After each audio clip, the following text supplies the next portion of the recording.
नीमच में आज नगर की सामाजिक संस्था भारत विकास परिषद द्वारा रक्तदान शिविर का आयोजन किया गया। Red cross society blood bank पर आयोजित शिविर में 101 यूनिट रक्तदान का लक्ष्य रखा गया है। भारत विकास परिषद की विवेकानंद शाखा द्वारा ये शिविर निर्मल जैन की पुण्य स्मृति में आयोजित किया गया। रक्तदान शिविर में महिला पुरुषों ने बढ़ चढ़ कर हिस्सा लिया। रक्तदाताओं को विवेकानंद शाखा द्वारा सम्मानित कर उपहार भेंट किए गए। रक्तदान शिविर में रेड क्रॉस ब्लड बैंक के सत्येंद्र सिंह राठौड़ और स्टाफ का सराहनीय योगदान रहा। इस अवसर पर भाविप की विवेकानंद शाखा के पदाधिकारी और सदस्य मौजूद रहे। भारत विकास परिषद द्वारा रक्तदान शिविर का आयोजन किया गया है। क्या खास मौका है और कितने यूनिट ब्लड? आज भारत विकास परिषद की विवेकानंद शाखा द्वारा यहाँ हमारे संस्था के मार्गदर्शक मंडल के सदस्य श्री निर्मल जी जैन का जन्म दिवस 4 जून को है। उसके पूर्व हमने उनकी स्मृति में, जिनका अकस्मात अभी हमारे बीच से जाना हुआ, उनकी स्मृति में ये आयोजन रखा है। 101 यूनिट का हमारा आज लक्ष्य है और इस लक्ष्य की पूर्ति के लिए हमारे सभी सदस्य भरपूर रूप से प्रयास कर रहे हैं।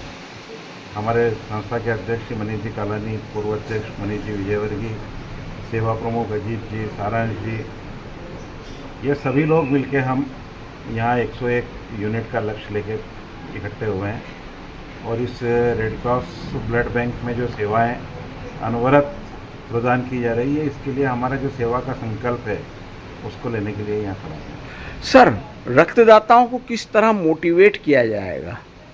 हमने कोशिश की है कि लगभग हमारे परिषद परिवार से 50 रक्तदाता ऐसे हैं जो स्वैच्छिक रूप से हमेशा रक्तदान देने के लिए तैयार हैं। रक्तदान को लेकर लोगों में भ्रांतियाँ भी रहती, उसे लेकर रक्तदान को लेकर लोगों में भ्रांतियाँ तो रहती है, पर एक हमारा सहयोग है कि हमारा रेड क्रॉस ब्लड बैंक जो है ये जनभावनाओं को और जन की तकलीफ़ों को वहाँ तक पहुँचा रहा है।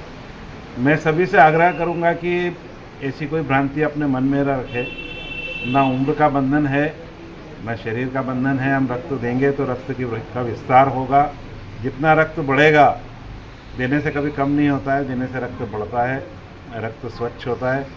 शरीर की कुछ व्याधियाँ जो रक्त के माध्यम से बाहर निकल जाती है, इसलिए हर आदमी को रक्तदान करना चाहिए। जयराम जी, किशन काका, राम राम भाई, राम राम। क्या दोनों भाई बैठ के क्या हिसाब लगा रहे हो? ऊटी लहसुन के भाव आ गए क्या? अरे नहीं रे दादा, ये अपना रमेश नया मकान बनाने के लिए लोन ले रहा है। हिसाब किया तो पता चला कि लोन का पैसा तो ईंट और रेती में ही पूरा हो जाएगा।